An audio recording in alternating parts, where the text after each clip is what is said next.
Que le nom du Seigneur soit béni. Amen. Est-ce que nous sommes dans la joie cet après-midi? Amen. Alléluia. Amen. Je suis très content de me rencontrer une fois de plus avec nous. Le Seigneur avait permis à ce que nous puissions nous déplacer pour Texas dans le cadre d'un petit congé du travail. Et là-bas, les choses se sont très bien déroulées. Nous étions bien entendu d'abord en repos, mais malgré ce repos-là, le Seigneur a permis à ce que nous puissions exercer aussi quelques actes ministériels. Parce que nous étions invités ici et là pour prier. Et la main du Seigneur s'est manifestée à la manière du Seigneur. Amen. Amen. Comme le terme l'indique, bien-aimés dans le Seigneur, nous allons parler d'une des réalités spirituelles. Une des réalités spirituelles. Cela veut dire qu'il existe plusieurs réalités spirituelles, mais nous allons décortiquer une de ces réalités et je nous demande d'être assez attentifs. Soyons très attentifs parce que le Seigneur va nous révéler certaines choses dont nous connaissons, mais des fois dont nous laissons passer sous silence. Amen. Amen. Nous allons ouvrir nos Bibles dans le livre de 1 Samuel 10. 1 Samuel au chapitre 10.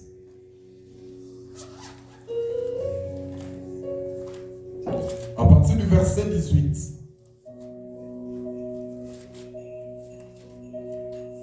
La Bible dit, et il dit aux enfants d'Israël, ainsi parle l'Éternel. Pardon.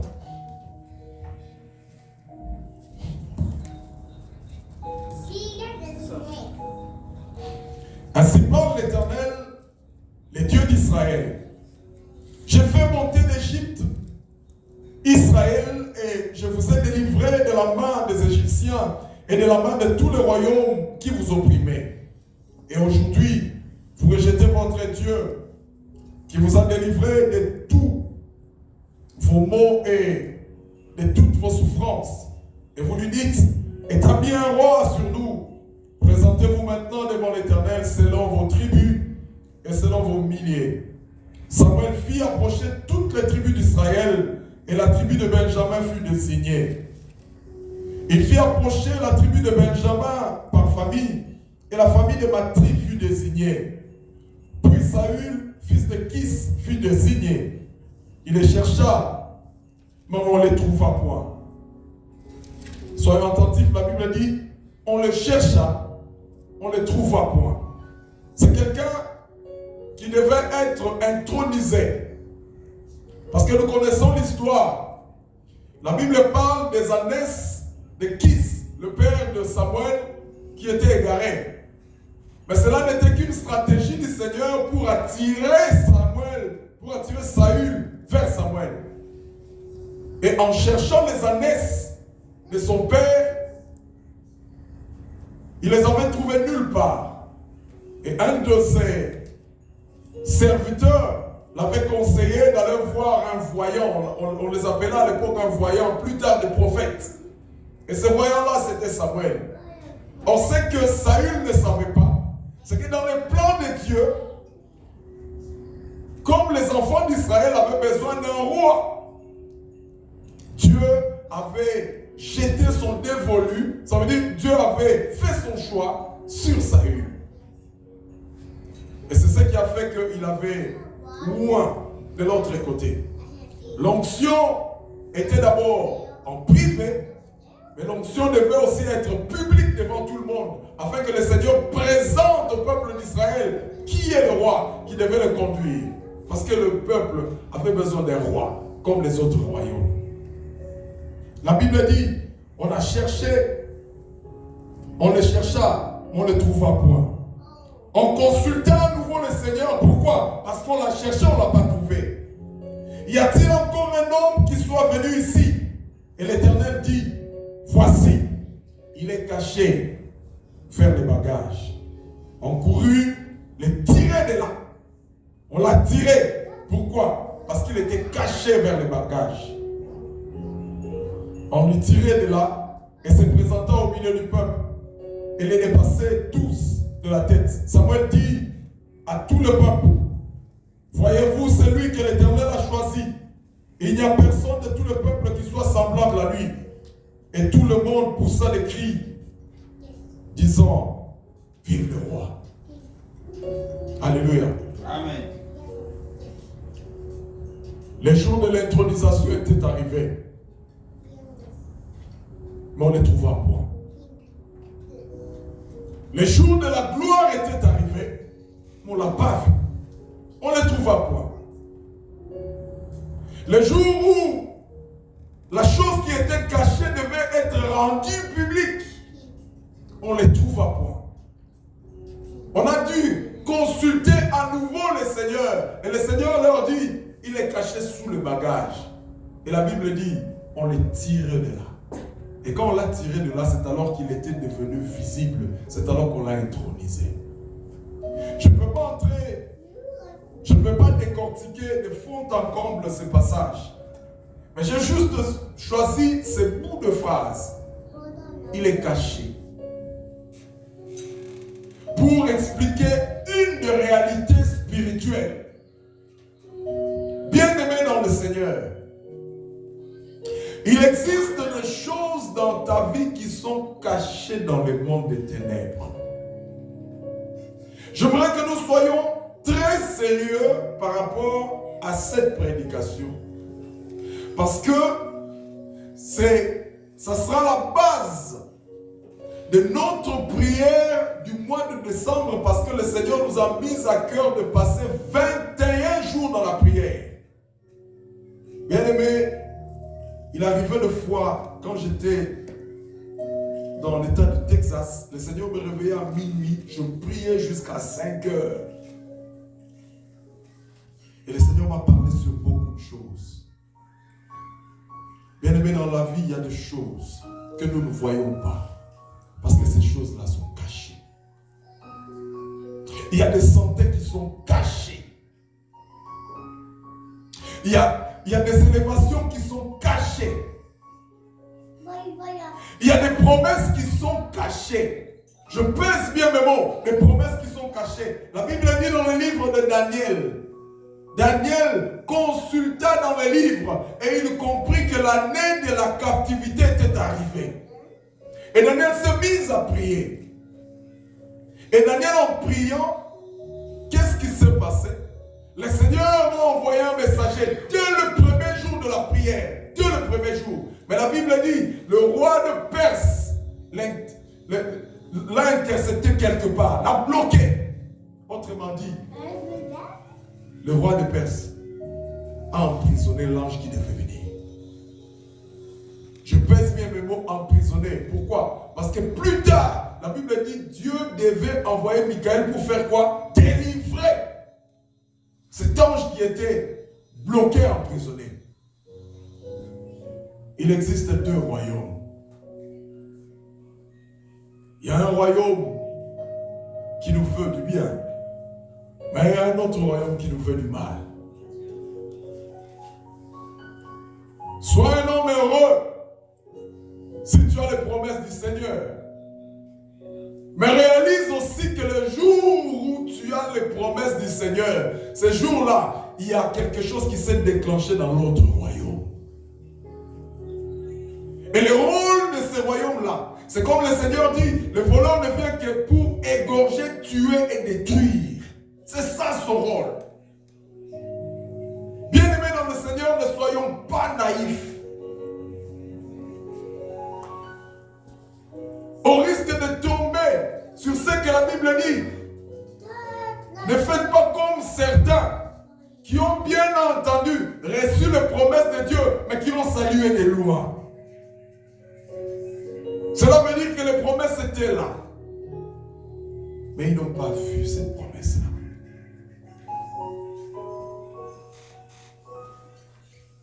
Au même moment où tu as les promesses de Dieu, sache que de ce côté, dans l'autre royaume, il y a un processus de déstabilisation qui s'est élevé aussi. Au même moment où tu as ton visa, tu avais reçu ton visa pour les États-Unis, sache aussi que dans l'autre royaume, ils ont aussi défini d'autres mécanismes de destruction. Bien-aimé, la Bible dit, mon peuple périt faute de connaissance. Ne nous fions pas aux apparences. Le monde est d'abord spirituel. Le monde est d'abord spirituel. La Bible dit, dans le combat qui a opposé Goliath et David, la Bible dit, quand, je vais le lire bien aimé dans le Seigneur, c'est dans Samuel 17, 1 Samuel 17. Nous allons lire 1 Samuel 17, à partir du verset 43. À partir du verset 43, 1 Samuel 17. La Bible dit, les Philistins disent à David, suis un chien pour que tu viennes à moi avec des bâtons. Et après l'avoir maudit par ses dieux, après l'avoir fait quoi? Maudit par ses dieux, il ajouta, viens vers moi et je donnerai ta chair aux oiseaux du ciel et aux bêtes de champ. David dit aux Philistins, tu marches contre moi avec l'épée, la lance et les javelots. Moi je marche contre toi au nom de l'Éternel des armées, le Dieu de l'armée d'Israël que tu as insulté. Aujourd'hui même, je te livrerai entre le cadavre de tout ça. Bien-aimé dans le Seigneur, il y avait un combat. Et l'observation facile pouvait nous conduire à déduire que c'était un combat perdu d'avance. Parce qu'on avait un guerrier de l'autre côté. Et de ce côté-là, il y avait aussi un petit gamin. Ça veut dire que le guerrier pouvait directement anéantir les jeunes hommes. Mais la Bible dit, avant que le combat commence, il est maudit par ses dieux. Pourquoi? Parce qu'il savait que la malédiction devait avoir une emprise sur le gamin. C'est ce qui a fait que quand le Philistin a parlé, David ne s'était pas empressé directement pour combattre. David aussi a parlé. Ça veut dire qu'il y avait une confrontation entre deux mondes. Goliath a maudit par ses dieux David. Il a dit aujourd'hui, je vais livrer ton cadavre aux oiseaux du ciel. Et David qui rétorque, qui dit, toi là, tu me combats avec la lance et les javelots, mais moi, je te combats au nom de l'Éternel des armées. Parole contre parole. C'est comme ça que ce monde évolue. Le peuple d'Israël s'avançait. Ils étaient tellement forts, à telle enseigne qu'ils ont pratiquement déstabilisé tout le peuple aux alentours. Et un roi de Moab qui s'appelait Balak. Balak a compris que à cette allure, je serai battu en brèche comme les autres. Qu'est-ce que je dois faire? Il a consulté un faux prophète de la Mésopotamie qui s'appelait Balaam. Qu'est-ce qu'il lui a dit? Est-ce qu'il lui a demandé de lui fournir des armes? Non. Il a dit à Balaam, maudis ce peuple. Maudis ce peuple. Parce que si tu le maudis, je vais le vaincre. Il connaissait cette réalité spirituelle. Une personne qui est sous la malédiction verra toujours ses opportunités être cachées. Bien-aimés dans le Seigneur, nous devons réaliser ces choses. États-Unis ou pas, le diable n'est pas diable qu'en Afrique. C'est ce qui fait que nombreuses personnes fournissent beaucoup d'efforts, mais pour peu de résultats. Mais il y a d'autres personnes qui fournissent moins d'efforts, mais pour beaucoup de résultats. Tout dépend de quel royaume tu évolues. Tout dépend de la dimension spirituelle dans laquelle tu évolues. Balak a dit à Balaam, maudis ce peuple afin que je les batte.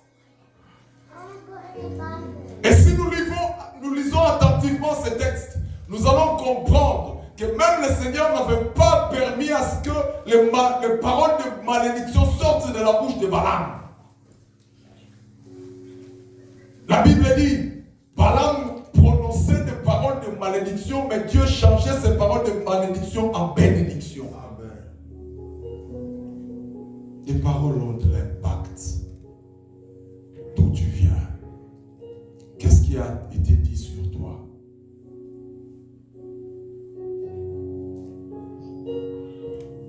Faisons un examen de conscience, bien-aimé dans le Seigneur. Et il y a des choses que nous allons comprendre.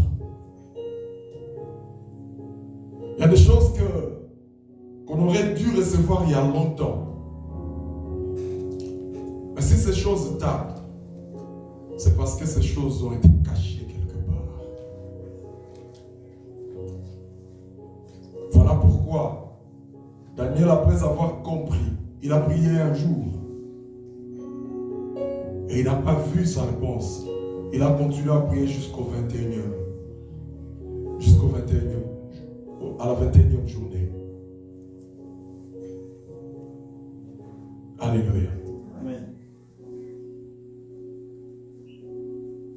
Il pouvait s'arrêter en chemin pour dire, c'est fini.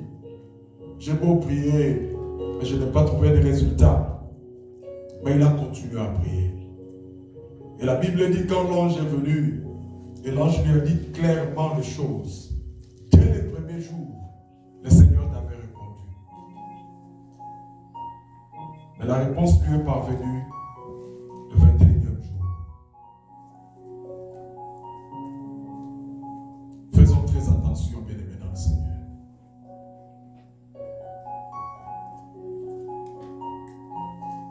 Soyons contents quand on nous dit tu seras grand.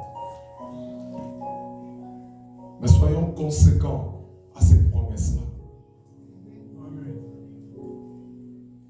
Je le dis et je le répète, au même moment que tu as la promesse de Dieu, au même moment, l'autre royaume déclenche des mécanismes pour te déstabiliser, pour t'empêcher à recevoir cette promesse-là. Jésus n'était qu'un enfant qui est né dans un endroit pauvre. Mais le fait tout simplement que les mages ont dit au roi Hérode que nous allons adorer les dieux, nous allons adorer le roi qui vient de naître, Hérode avait pris la résolution de tuer cet enfant. Heureusement, l'ange est allé dire à Joseph et à Marie, prenez l'enfant, fouillez en Égypte. Et les bons lecteurs de la Bible savent que tous les enfants qui sont nés pendant cette période-là de Jésus, on les avait exterminés. Parmi les génocides de la Bible, il y avait ces jours-là. Pourquoi? Parce que Hérode avait peur du futur de cet enfant-là. Les mages ont vu l'étoile.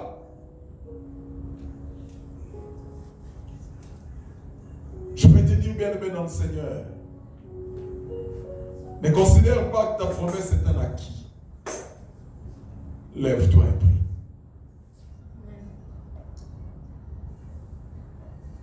Alléluia. Amen. Parmi les armes que le diable utilise,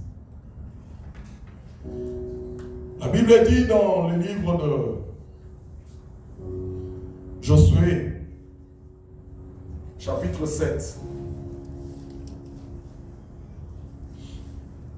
Josué 7,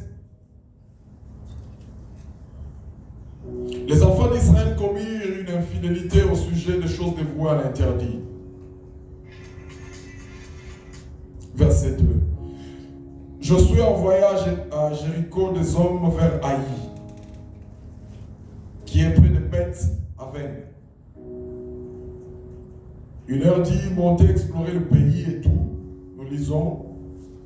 Et les gens qui sont allés explorer le pays ont compris que le pays, visiblement, ils pouvaient facilement battre ce peuple-là.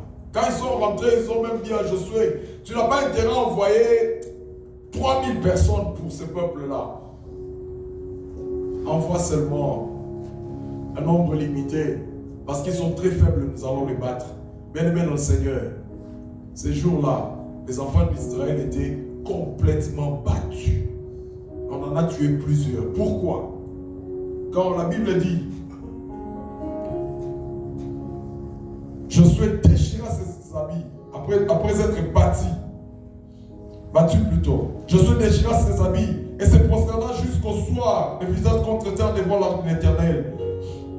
Lui et les anciens d'Israël, et ils se couvrirent de la tête de poussière. Josué dit, ah Seigneur, pourquoi as-tu fait passer les journées à ce peuple pour nous livrer entre les mains des Amoréens et nous faire périr? Aussi si nous étions sûrs rester de l'autre côté du Jourdain. De grâce, Seigneur, que dirais-je après qu'Israël a tourné le dos devant ses ennemis, les Cananéens et tout ça? L'Éternel dit, verset 10, l'Éternel dit à Josué, lève-toi, pourquoi restes-tu ainsi couché sur le visage? Israël a péché. Ils ont transgressé mon alliance que je leur ai prescrite. Ils ont pris des choses dévouées par interdit et ils les ont dérobées et ont dissimulé et ils les ont cachées parmi les bagages. Voilà pourquoi, bien-aimé dans le Seigneur. Verset 13. Lève-toi, sanctifie le peuple. Tu diras, sanctifiez-vous pour demain, car ainsi parle l'Éternel, le Dieu d'Israël. Il y aura un interdit, ainsi de suite, bien-aimé dans le Seigneur. Israël avait toujours la supériorité, parce que la présence de Dieu leur donnait une plus-value face aux ennemis. Mais ces jours-là, ils étaient battus par un petit peuple. Pourquoi? Parce qu'ils ont péché. Je vais insister sur cet aspect des choses, bien-aimés dans le Seigneur. Parce que le monde, ces royaumes-là, l'une des stratégies efficaces que ces royaumes-là utilisent, c'est le péché.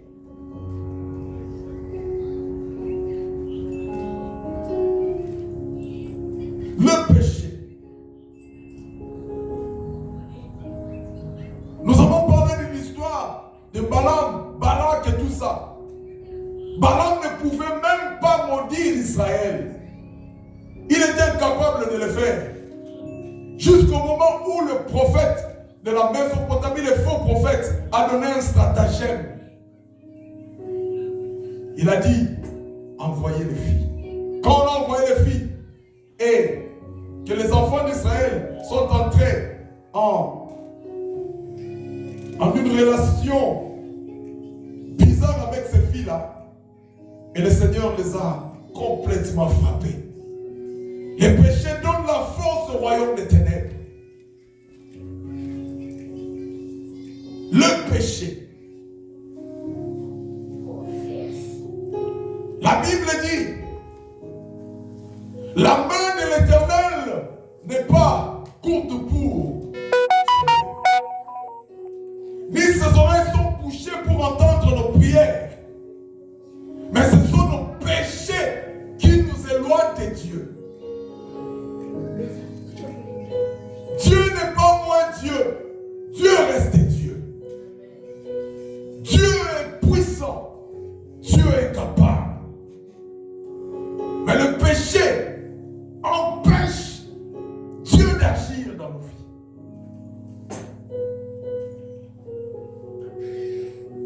Deux fois, bien-aimés dans le Seigneur, nous sommes vaincus à cause de nous-mêmes.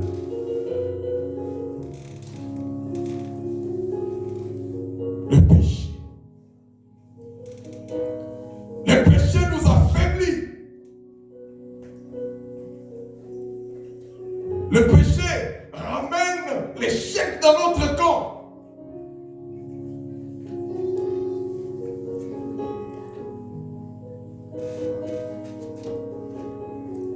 Le péché. Papa, diminue un peu l'instrumental là.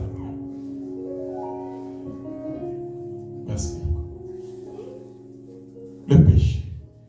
Voilà pourquoi, au moment où les promesses sont prononcées sur toi, les membres des ténèbres déclenchent d'innombrables stratagèmes dans l'optique de te conduire à la faute. Faisons très attention, bien-aimés dans le Seigneur.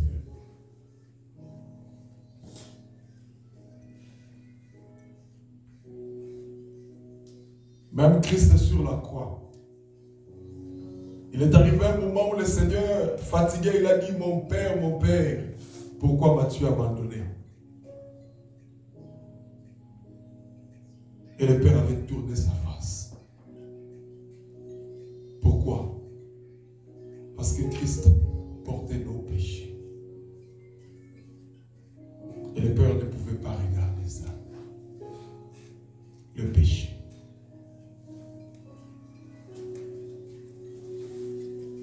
Combien de personnes bien-aimées dans le Seigneur ont raté le cap de leur vie à cause du péché? La Bible dit dans 2 Chroniques 7,14, si mon peuple sur qui est invoqué mon nom s'humilie, prie et cherche ma face, et s'il se détourne de ses mauvaises voies, je l'écouterai du ciel. Je lui pardonnerai son péché et je guérirai son pays. Si mon peuple, sur qui est invoqué mon nom, s'humilie.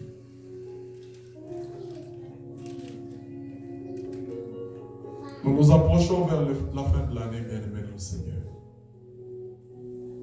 Tu as peut-être reçu des promesses au début de l'année.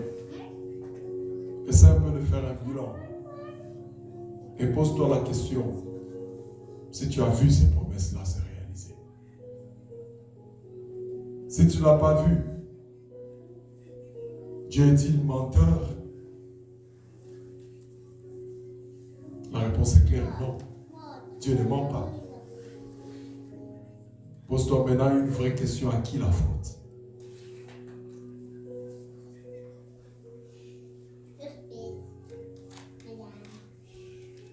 C'est peut-être ta propre faute. C'est peut-être aussi l'autre côté. On a intercepté la chose. Voilà pourquoi, bien-aimés dans le Seigneur, au début du mois de décembre, nous allons déclencher 21 jours de prière. Nous allons nous organiser d'une certaine manière. Ceux qui sont ici à Machanton vont se retrouver quelque part. Et ceux de Toledo se retrouvent aussi à Toledo. Nous allons nous organiser. Peut-être nous, de Toledo, nous pouvons toujours nous joindre à ceux qui sont d'ici. Mais nous passerons des moments de prière. Bien-aimé dans le Seigneur, il y a des choses dans la vie. Si tu ne pries pas, tu ne verras pas.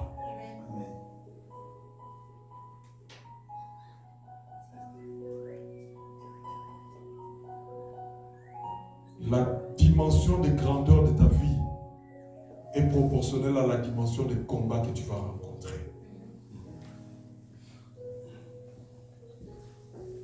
Il n'y a que les grands qui sont combattus. Il n'y a que ceux qui ont la promesse qui sont sérieusement combattus. Et je vais te dire cet après-midi, tu as les promesses de Dieu. Amen. Souviens-toi de ce que le Seigneur t'a dit. Il y a des hommes très riches ici. Il y a des ministères très grands ici.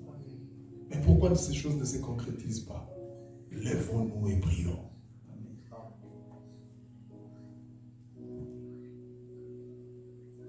Je bénis le Seigneur pour un témoignage qu'on nous a rapidement donné d'une de nos sœurs, ici aux États-Unis.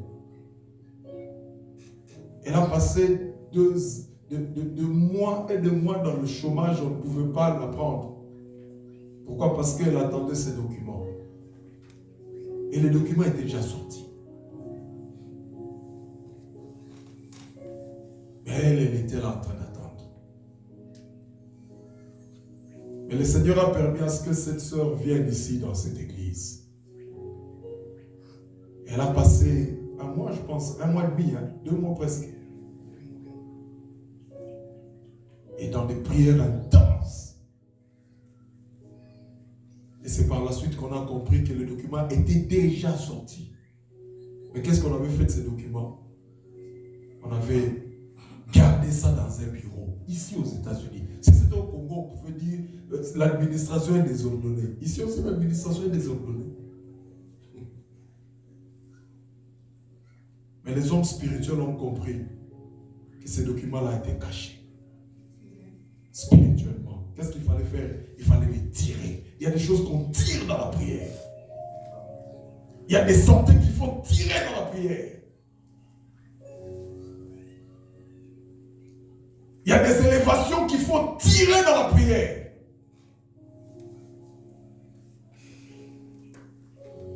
Il y a des ministères qu'il faut tirer dans la prière.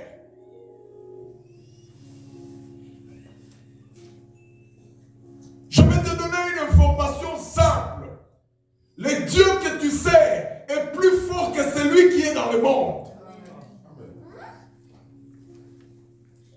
Mais tu dois comprendre, tu vas d'abord commencer par comprendre cette dimension des choses et te mettre à prier. Parce que la Bible dit, Daniel a dit, j'ai vu et j'ai lu dans les livres que l'année de la captivité était épuisée. Il pouvait se dire, j'ai vu que c'était l'année de la captivité, c'était fini. Et je pouvais croiser les bras pour attendre à ce que les choses viennent. Mais la Bible dit non, il s'est averti dans la prière. Si ce n'était pas levé dans la prière, bien aimé, rien ne se serait déroulé. J'aimerais appeler quelqu'un dans la prière. Ne vois pas toute chose normale.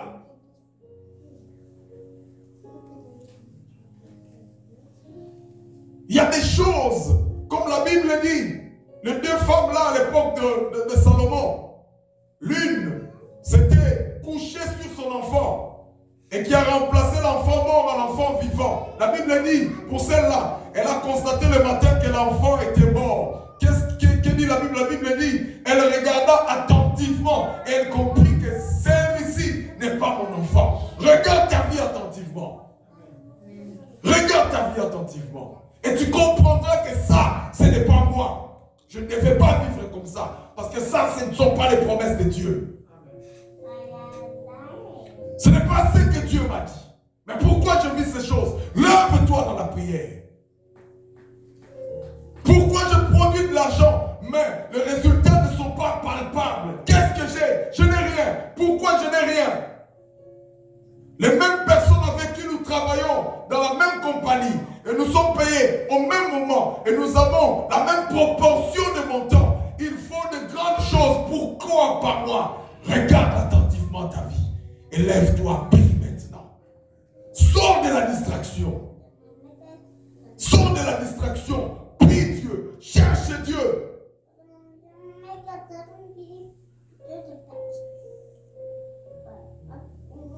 Nous provenons de fois de familles compliquées.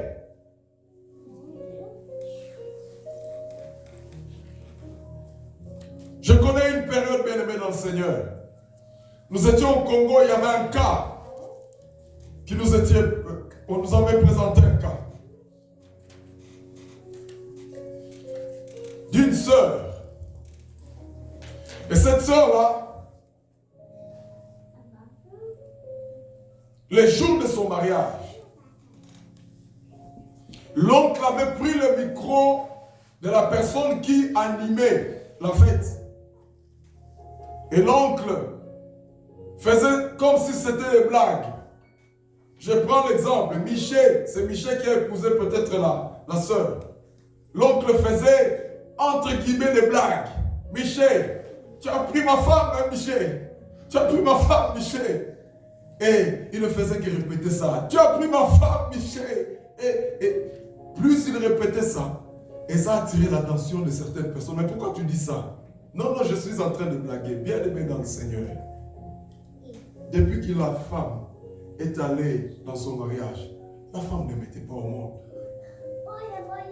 4 femmes dans cette famille-là. L'aînée, pas d'enfant. Mariée, pas d'enfant. Deuxième, mariée, pas d'enfant. Troisième, mariée, pas d'enfant. Et la cadette, mariée, pas d'enfant.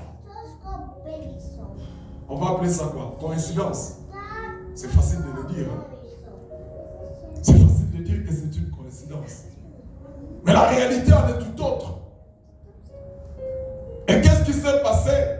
Les jours où la sœur a été rendue grosse, la folie a commencé. Et on l'a amenée chez nous. Et au moment où nous étions en train de prier, l'esprit qui parlait en elle, c'était l'esprit de cet oncle-là, qui disait, il a pris ma femme. Bien-aimé, tu n'as aucune idée de certaines réalités spirituelles. Tu vas fournir des efforts. Toi-même, tu vas faire ta comptabilité et constater que je produis de l'argent, mais je ne fais rien avec mon argent. Pourquoi? Parce qu'il y a une parole qui a été prononcée que lui-là, il ne fera rien. Dans cette famille, personne n'évoluera.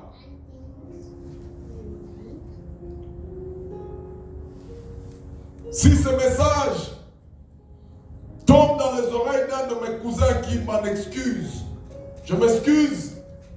D'ailleurs, je ne veux pas citer son nom. Mais j'ai un cousin. À un moment de la vie, il avait même acheté des avions. Il avait des compagnies d'aviation. Quelques mois plus tard, il était incapable d'acheter du pain pour les enfants. Pourquoi? Parce qu'il y avait une parole qui était prononcée. Personne ne sera élevé si celui-là n'est pas passé par nous. Faites attention, bien-aimés. Les années doivent se suivre, mais les années ne doivent jamais se ressembler. Les échecs d'hier ne doivent pas être forcément les échecs de demain. Non! Il y a une hémorragie qui doit s'arrêter. Le plan d'hier ne doit pas nous poursuivre jusqu'à l'année prochaine. Non! J'aimerais que quelqu'un se lève et dise, il faut que ça s'arrête maintenant. Amen. Et ces choses ne s'arrêteront pas par de simples slogans. Ces choses s'arrêteront le jour où tu vas comprendre qu'il faut t'élever dans la prière. Dans la vraie prière.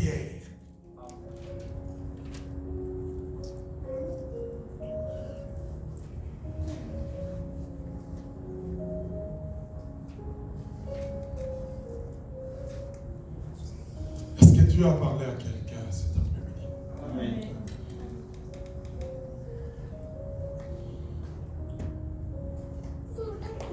J'aimerais juste te demander de t'élever et nous allons prier.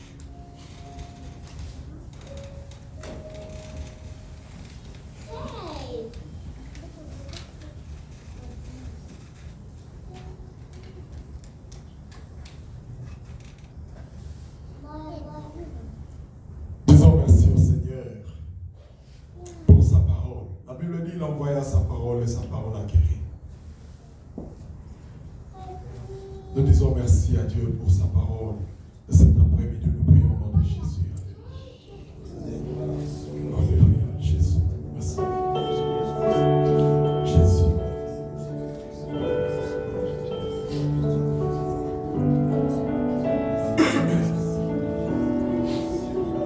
Jésus, Jésus.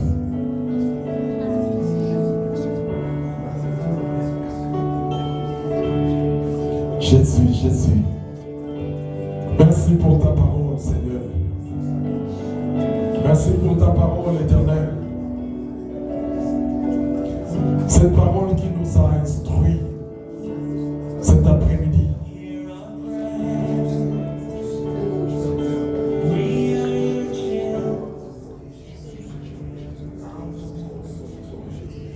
Merci Seigneur, merci. Bien-aimé, j'aimerais t'entendre prier. Continue à prier, dis merci à Dieu.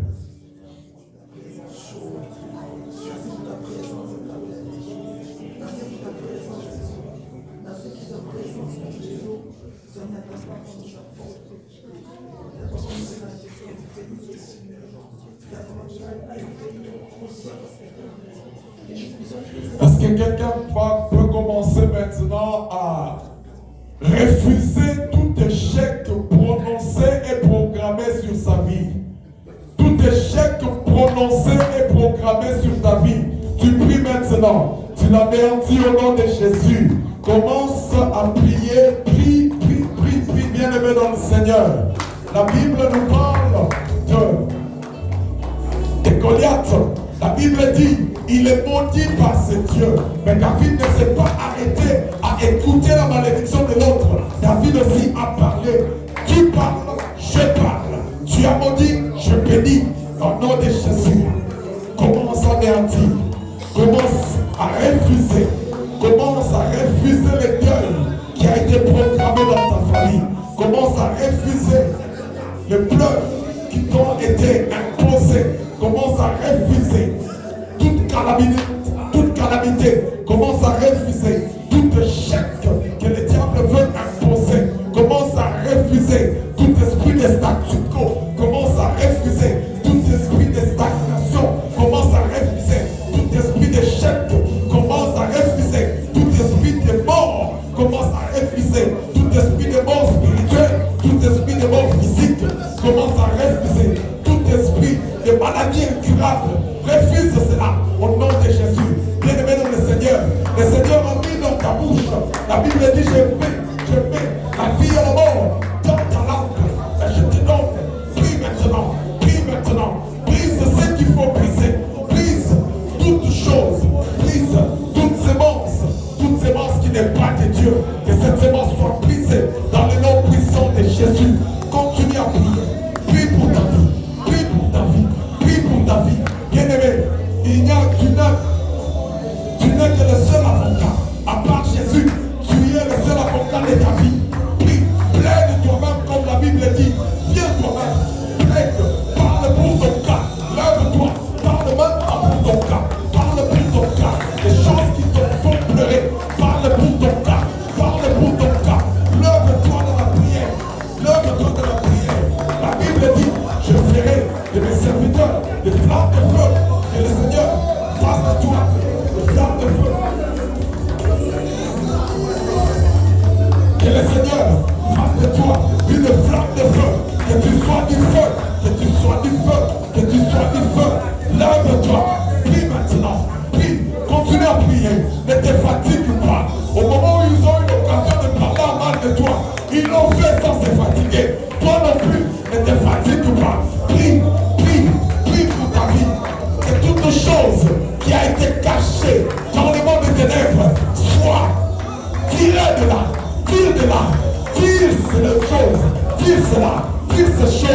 Tire cela. La santé qui a été cachée, tire cela. La richesse, l'élévation, le ministère qui a été caché, tire cela. Au nom de Jésus, continue à prier. Ne te fatigue pas. Ta vie est entre ta bouche. Ce que tu diras, c'est ce qui se fera. Ce que tu diras, c'est ce qui se fera. Ce que tu déclareras, c'est ce qui se fera. Brise toute sémence de la mort, brise toute sémence du diable, brise toute sémence de la destruction contre ta vie, au nom de Jésus. J'aimerais que maintenant, continue à prier, anéantis maintenant, brise toute parole de malédiction qui a été prononcée contre toi, brise-le au nom de Jésus. Alléluia sur la mamée, toute parole de malédiction prononcée contre ta vie, contre ta destinée, brise-le.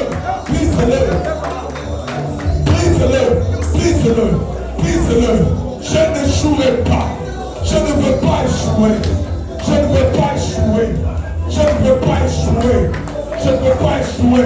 Toute parole d'échec prononcée contre moi, cela n'arrivera pas. Cela ne se fera pas. Au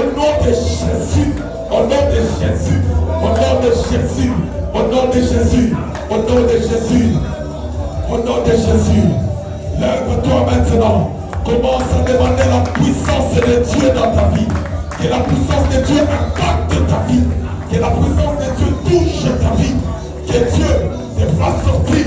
Alléluia. Écoute bien maintenant le Seigneur. Écoute maintenant. Tu vas prier. La Bible dit, l'esprit qui qui a ressuscité Jésus d'entre les morts, donnera aussi la vie à vos corps mortels. Que le Saint-Esprit entre en scène maintenant. Que le Saint-Esprit entre en scène maintenant. Que le Saint-Esprit donne la vie à tout ce qui a été mort. Un mariage est mort. Que le Saint-Esprit donne la vie. Une santé morte. Que le Saint-Esprit donne la vie. Que le Saint-Esprit donne la vie à ce dossier qui a été mort. Prie maintenant. Lève-toi et prie. Prie maintenant. Alléluia. Saint-Esprit de Dieu, donne la vie. Donne la vie. Donne la vie à tout dossier, Seigneur, qui a été caché dans le monde spirituel. Toute richesse, toute élévation qui a été cachée dans le monde spirituel. Au nom de Jésus, je me lève maintenant et je donne l'ordre au nom de Jésus que tout ce qui n'est pas de toi, Seigneur, soit loin de nous, Seigneur. Soit loin, jeté dans les lieux arides. Au nom de Jésus. Au nom de Jésus. Au nom de Jésus.